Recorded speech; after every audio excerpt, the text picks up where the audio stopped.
Hello and welcome to the Woolly Mammoth Fibre Company podcast episode. I haven't a clue. I've got my tea, I've got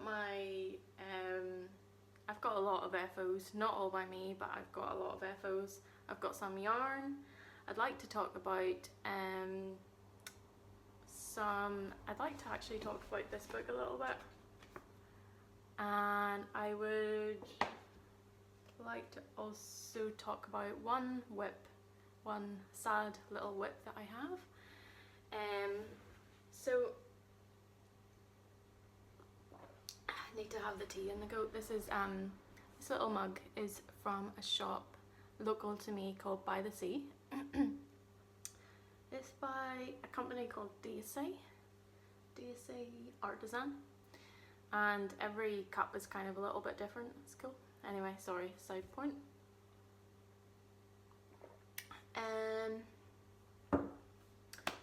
So, oh yes, and I want to show you some new colours, some of the stuff I'm going to have at Yarn Folk, and yeah, there's a lot today, a lot of things to talk about. So I just want to show you this new teapot I got. I don't know if anyone else has like a thing for teapots like I do. One of mine had a broken handle, so I thought I'd get another one. And this one's really good because the infuser is built into the lid, and it's a really nice Gore. I got it from, I seen it in a local coffee shop called Lost and Found, and I checked out online. It's by a company called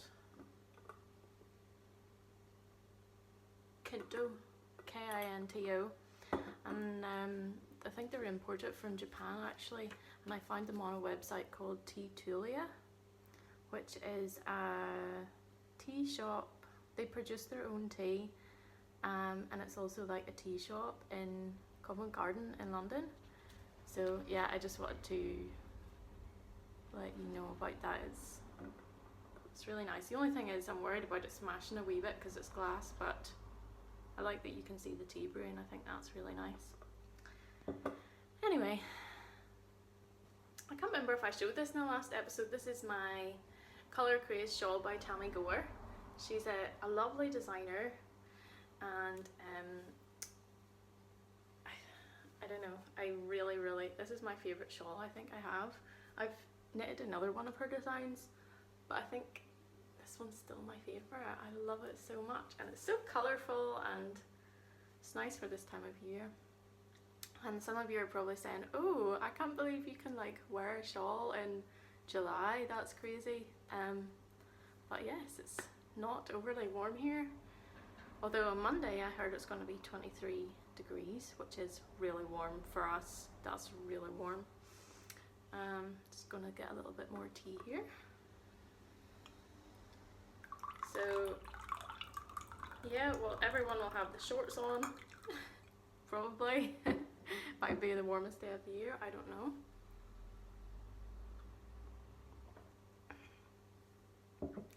So I will start with my FOs because there's a lot of them. Like I said, I didn't knit all this, so you don't have to. I'm not a really fast knitter. I'm not a really fast anything, to be honest. So I'll show you my personal FO, and then I will show you the samples that I got knit. You might have seen some of it already, but I just feel like some of the stuff's quite big and it's really hard to show in a small photograph on Instagram. So this is the Sirana shawl. This is my personal FO by Tamy Gore again. I kind of want on a little, once I finish this, I seen this one and thought, oh, I'd love to knit that. It's such a nice pattern, and it looks like something that I can do that wouldn't be like too difficult, but it would still be interesting. And Tamy has this really nice way of using colours to keep, well, not to keep something interesting, but it keeps it, I can't wait for the next row. And then she has these lovely lace sections, which I really like, and it's huge. Like, when I put this on, you can't even see, it's so big. It goes down past my bum. It's absolutely massive. The pattern originally stated for these yellow sections to use mohair. I don't stock mohair in the shop, as I said before, for various different reasons. So I've used a Wensleydale 4-ply. It has a little bit of a halo, so that works quite nicely.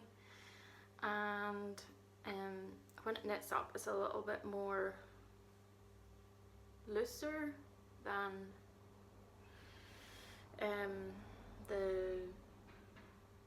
the natural sock, which is what this and this is. So it looks really nice. Like you can see if you can kind of see through it, if you know what I mean. Looks nice. Anyway, so I ended up, I thought I'd need 2 skeins of one of the colours, but I ended up only needing 1 skein of each colour. So this colour is part in the common room on natural sock. The middle one is daffodil on Wensleydale 4-ply, and this one here is honeysuckle on natural sock. And I'm planning to make kits for this and for this actually for yarn folk, and anything left after yarn folk will be going in the shop like a day or 2 after. So yeah, so you can kind of see how it knits up. I find that I really like the natural sock for shawls as well as socks, and it's just, I'm really enjoying working with it. So that was probably one of the things I knitted most quickly ever, because I was off for 2 weeks and I was away. I was off, pretty much off grid. I didn't bring my phone, I didn't have a computer. I was doing like quite a bit of like camping and cycling, so there was not really a chance to, well, I kind of purposefully, for the first time actually since I started my business, I left my phone behind, I left Instagram behind, I left my emails behind, I left my shop behind just for like a real break, and it was really good. So that's why I got so much knitting done. So it's amazing what you do when you can have some focus and some space. So yeah, really enjoyed that. That was my kind of my holiday project, and I would really recommend that pattern. It's really nice, but I would also really recommend this one. This one is, I love it so much. So thanks Tamy for making lovely patterns. The other thing, I can't remember, maybe I showed this in the last one as well. This is the Nerea. I never know if I say that right, sorry. Fiber Tales Lurka. This is the Nerea sweater that was in Lina magazine, and this colour is called Carrie's Dark Peony, and it was kind of invented for a commission by one of my lovely customers called Carrie. So I named it after her because she commissioned it first of all. And you can see the lovely detail up the side, and this is knit in my BFL Massam DK and size medium, and it's lovely and knitted by one of my lovely sample knitters who is Woolen Twine on, I hope I got that right, Woolen Twine on Instagram. Another one of my samples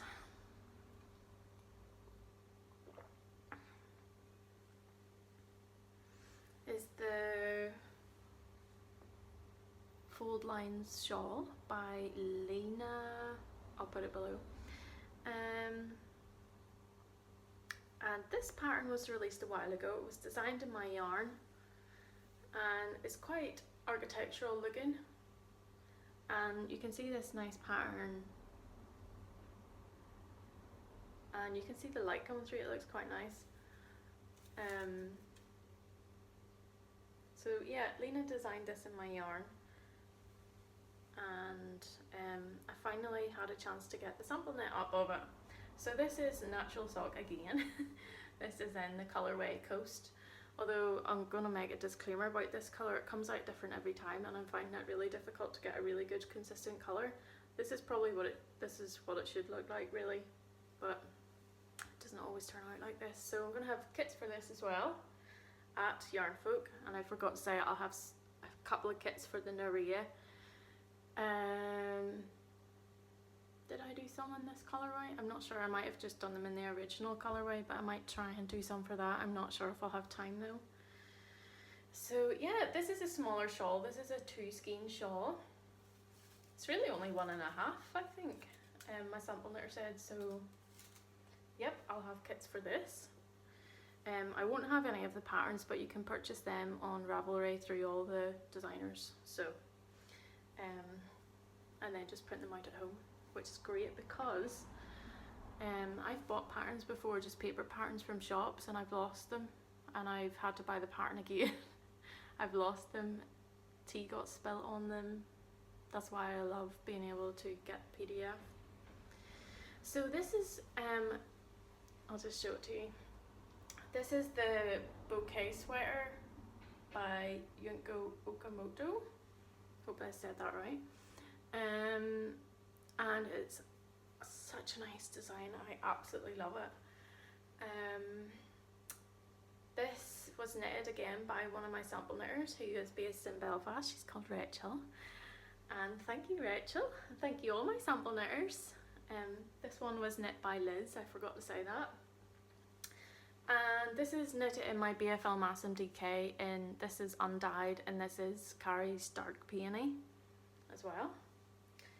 So I didn't actually knit this, so I can't really comment on what it was like to knit. It's quite interesting because it's got outside like floats. Unfortunately it only comes in one size, which is rather sad. And when I measured it for myself, I thought, oh yeah, that'll fit me. And then when it came back, it was like a wee bit tight, so I was like, oh no. And I put out on Instagram, does anyone know how I can like make it bigger, basically? I thought about maybe using the same yarn but in iron weight, which could work, because I'd like one of these for myself, not just like a sample. So I'd like one I could wear all the time, because I just think it's so striking. This design is so unusual, and I have been wearing it a bit to see if it'll grow. It hasn't really, but I think this is one, if I knitted it myself, it would really test my colour work skills. So I think it's worth knitting it for that, and I would like to get like a good bit of room around me in it. Positive ease, that's what it's called.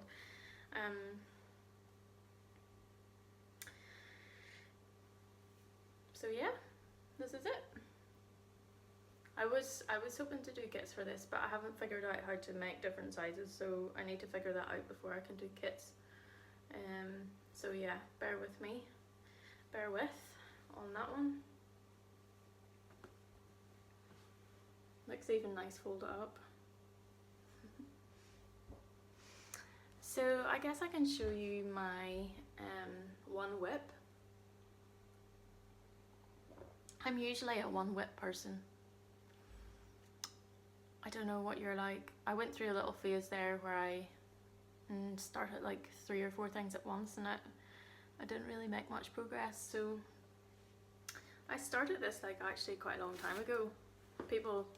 I just put a photo up of it on Instagram the other day, and people must have thought, oh, like she knits really fast. I don't knit really fast. I don't do anything very fast. But I want to show this to you. This is not knitted in my yarn. It's in my lovely Hannah Lisa Haverkamp bag, which I think there's maybe, by the time this goes out, there's probably none left. There's some more of these that went for pre-order in Hannah Lisa's shop. It's Irish linen that I dyed, and I'll just show you the inside. I just think it's impeccably put together. It's really nice. Anyway, I think this is probably like one of my favourite project bags. Sometimes it's, yeah, it just feels so squishy as well. This is my Riddari. A lot of you have seen my other Riddari. It's like grey and yellow and red and dark grey. So I started another one for myself. I didn't really show my progress because it's not that interesting just to see like a sleeve, because it's bottom up. So and the yarn is Lobby, and it's definitely one of my favourite yarns. I absolutely love it. It's so, because it's single ply and it's really like airy, but it's also kind of hairy. I love it, and I love the feel of knitting with it. It's so like light and it's really nice. So yeah, I'm just started the colour work section, and I wore my last one so much that I think this is going to be a really good addition to my wardrobe.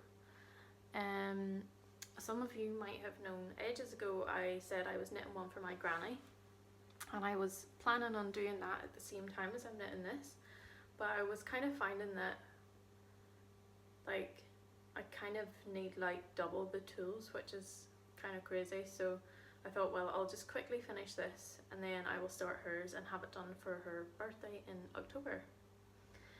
So then me and her will have matching sweaters. She wanted the same colour as my first one was in, so I am going to start that as soon as I finish this, which probably won't be very long because I only have to go to here. Well, yeah, here. Alright. So I just want to put in a little disclaimer at the start of this section to say that this is a big topic. It's difficult to talk about, and sometimes I don't have very good words to describe how I feel about things.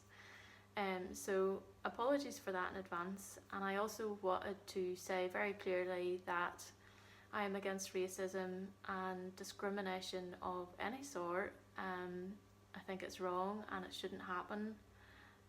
Unfortunately it does. So this is a little bit about my journey since January and just where I'm at with that. So here we go. So the next thing I'd like to talk about is the whole topic of racism and anti-racism in the knitting community, which has obviously been a really massive topic in the last 6 months. When it happened, loads of people were sharing stories on Instagram about how they've been horribly treated in yarn shops and festivals and just generally in life, and talking about their experiences of what that's been like for them. And it was, I think the whole community, or well, at least some of the community, found that it awakened something, and the whole community was touched in some way by this. And I suppose I just want to say thank you to those people who were able to share their stories. I know it's probably really difficult, so thank you for sharing that. And I suppose where I've been at with that is, I suppose I've been absorbing the stories and just sitting with my reaction to them and trying to pick apart a little bit what my reaction is and why is my reaction like that. And yeah, it's just heartbreaking. Some of the stories is really horrible, like, and you know, it just seems to be such a big problem, and I don't think anyone really, well, obviously people of colour realise what a big problem it is, but I think I personally didn't realise how inbuilt and systemic and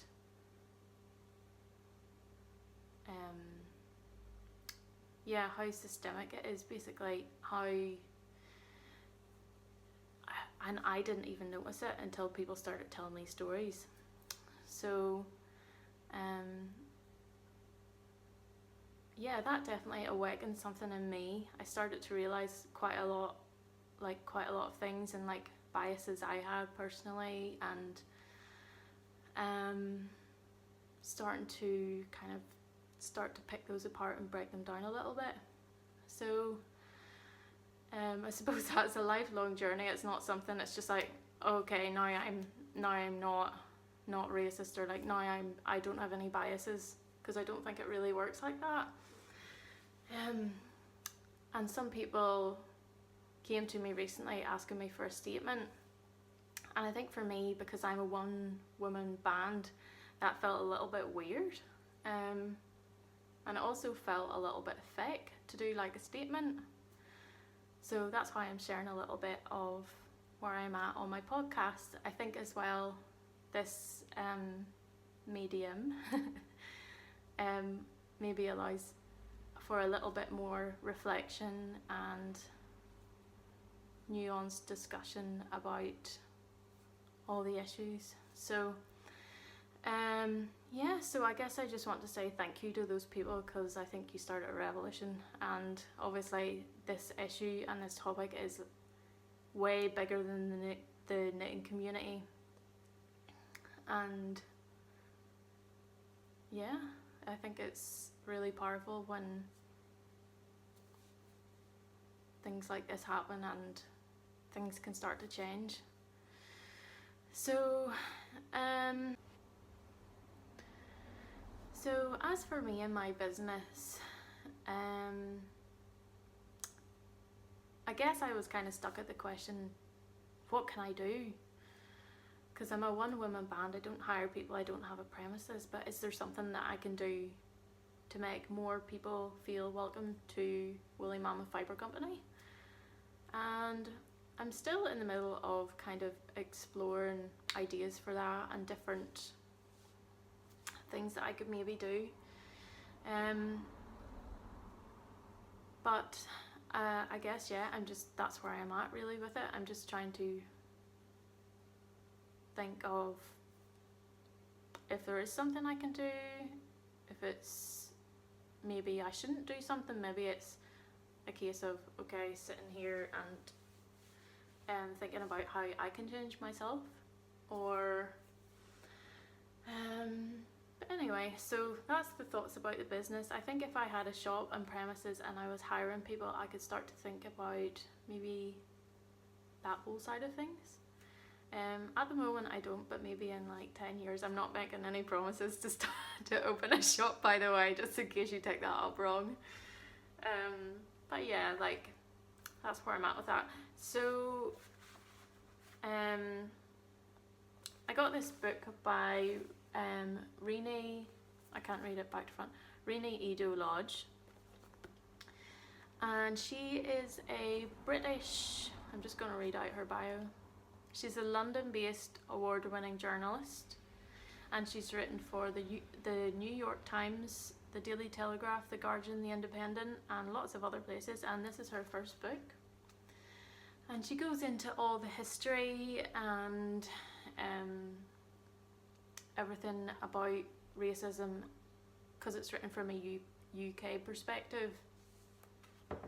I guess a lot of this conversation has, well, some of it has been like American based, but I find this really helpful because obviously it brings it a lot closer to home if someone is talking about it specifically in the UK, but also generally. Yeah, she kind of talks about it generally, but more specifically, racism more specifically as well in the UK. I haven't finished the book yet, I'm kind of working my way through it, but so far it's been really, really eye-opening, I would say. There's a lot of other resources out there, so yeah. Another resource that I found particularly useful was, I was at EYF, but I wasn't at the diversity talk, but they have put it on YouTube.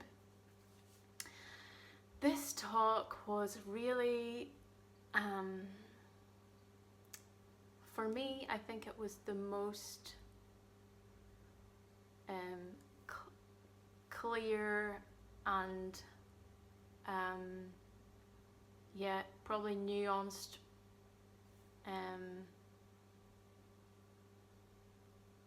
yeah, probably one of the biggest and most clear and nuanced conversations that I've heard around the topics of diversity and inclusion. And it's a really good place to start, I think, as well, because when you I don't know, Instagram in some ways can become a little bit faceless, and that takes the humanity out of things sometimes, I think. Not always, not when you know the person, but I just found it a really interesting discussion, and a really good to listen to, and it really helped to kind of, for me, to think through lots of things. And in that they talk about everything from how the conversation started to where it's going. They were talking about businesses making statements. They were talking about all a range of different things relating to racism and anti-racism work in our community. And then at the end they have a question section, which is really interesting, and the people doing that panel were absolutely fantastic. So one of the people on the panel was my friend Sophia, who I met at EYF. I actually met Amy of La BNME as well, so that was really cool. I didn't think she'd know who I was. But yeah, it was lovely to meet Sophia. We met at one of my wholesale client stands, and yeah, and Sophia actually keeps, she has 2 greyhounds as well, so sorry, that's a real side topic, but yeah, I'm gonna put a link to that talk, because I think it's really helpful and really clear and really concise, and also very nuanced, and it goes into a lot of the complexities of racism and what we can do about it and where we're at now. And yeah, so I'd really recommend that resource. I think that's all for now on that topic.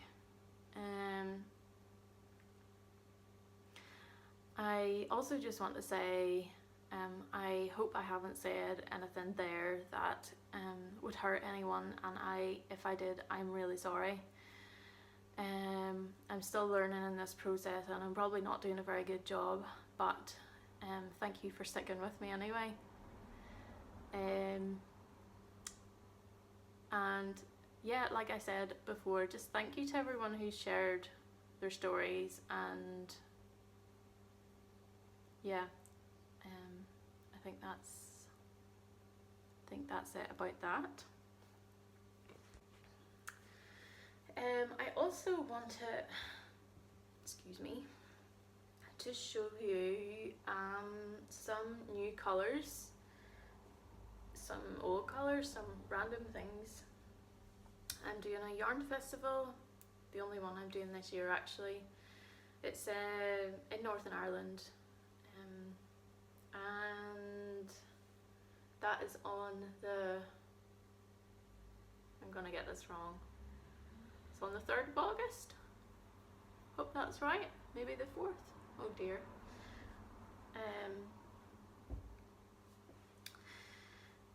Yeah, so I'm gonna have, so I'm going to just briefly explain how this will work. So my next shop update's like the day or two after the yarn festival, so anything left over from the festival will be going in the shop, although a few people have asked me for certain colours. I might try and hold a few of those back or dye up extra of them, but I've only got a couple more days dyeing, and then that's me finished. I'm going to start labelling. So yeah, so I'm going to show you just a really small little tiny selection of what I'm going to have. I'm also going to have magazines, I'm going to have pom-pom, I'm going to have liner, I'm going to have some project bags, I'm going to have some notebooks, and then I'm going to have all my yarn and my kits that I talked about. So I'll have some party in the common room, which has been a really popular colour. I'm going to have honeysuckle. Both of these were used in the Sirana shawl, so I'll have kits for that. These are both on the natural sock, and I've talked before about this base. It was custom spun for me. It's a mix of BFL and Chibi at 50/50 with a high twist, good for socks, but also lovely for shawls and probably really nice for like a lightweight jumper or sweater.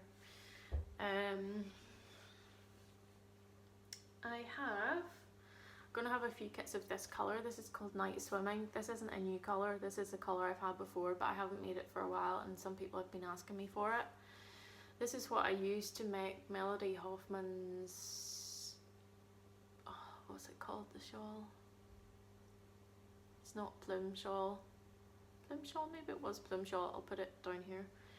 But I'm going to have some kits for this at Yarn Folk, and obviously if they don't sell we'll just go into the shop update, so you'll probably be happy about that. I have small party in the common rooms. The only reason I have this, I thought I wouldn't be able to make kits for this or any mini skeins until my next batch of natural sock came, because I ran out of the cones yarn to make mini skeins. But I found a lonely cone sitting on the top shelf, which I was very happy about. So I've made like, I don't know, something like 60 mini skeins in like various different colours. So there's this, and I'll have sock sets as well in the next update, which I hope you're very excited about because I haven't made them in ages and it was really fun. I love mini skeins, I love them so much. So much so that one of my other bases, the BFL Massum DK, I got some of it on cones and wound it up into 30-gram mini skeins, and I will have these at Yarn Folk. This is probably good, like if you just want to try the base without having to like purchase a whole skein. Like this one in another colour would be really nice for like colour work mittens or something like that. So I'm gonna have some of these. A new colour I have, this is not even the best example of it, is this one. It has no name yet. And this one has no name yet. I'll just open them up to show you what they're like.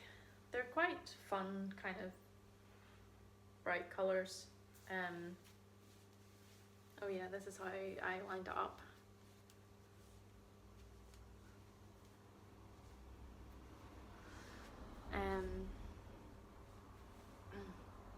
And I think they'll knit up really nicely. And they're kind of combinations of other colours I have, but in one skein, which is kind of fun.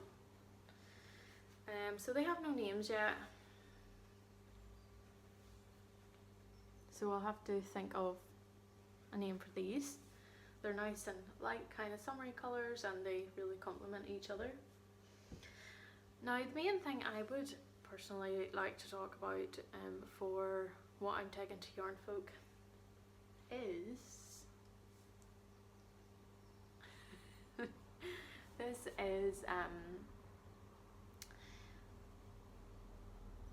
is my first limited edition base. These skeins, I'm going to keep these ones for myself. This is a blend of Teeswater and Oxford Down, and it's woolen spun in Cornwall, and the fibre for this was grown, it seems funny to say that when the sheep grew it, about 5 miles from my house, and I've been to visit the sheep and I've been to visit the farmer, and that's I've said this loads of times before, but that's really where I want Woolly Mammoth Fibre Company to go. More limited edition, like more custom spins, that sort of thing. So far I haven't really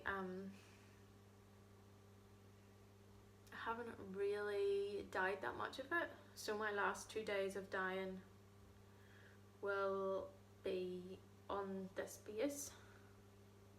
Sorry, it's kind of blown out a wee bit there, but you can see how it's really woolly, and I absolutely love it, and it's going to be so good for colour work, I think. So I'm going to knit the Soldotna crop by Boyland Knitworks, and these are the colours that I chose. So I have some of these colours coming with me. I don't have enough yarn to make kits of. I don't have enough of this base. I only have 60 skeins, less now that I've took 4. So I'm just going to have a nice variety of colours. It's a DK weight. There's 230 meters per 100 grams, I think. And yeah, this is my only woven spun base, and it's so far I think it's my favourite base. And it's extra special because I've met the sheep and know the farmer, so that's a really cool thing, I think.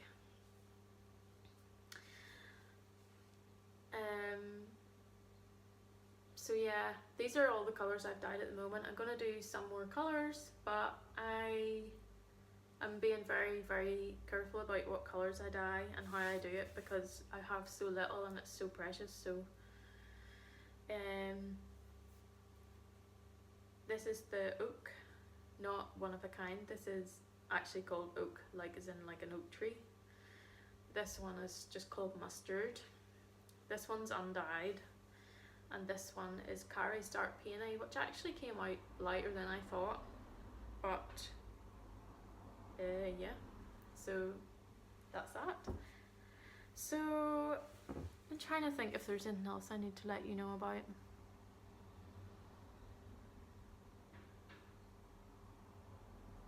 Nope, I think that's it. So thanks for joining me today.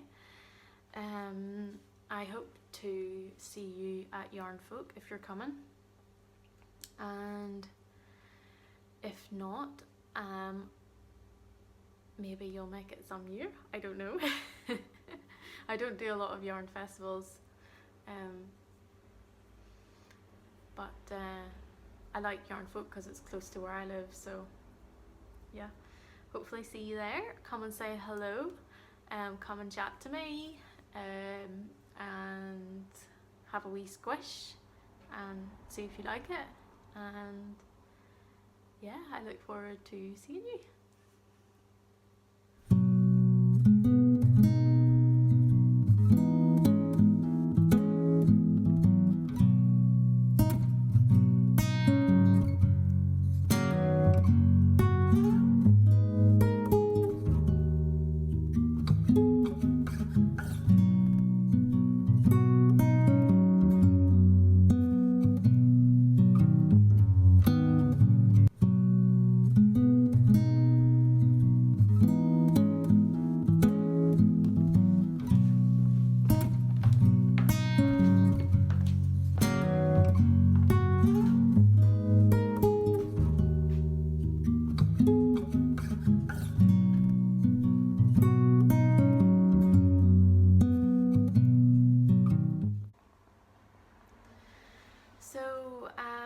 I just want to put in a little disclaimer at the start of this section to say that this is a big topic. It's difficult to talk about, and sometimes I don't have very good words to describe how I feel about things. So apologies for that in advance. And I also wanted to say very clearly that I am against racism and discrimination of any sort. I think it's wrong and it shouldn't happen. Unfortunately it does. So this is a little bit about my journey since January and just where I'm at with that. So here we go.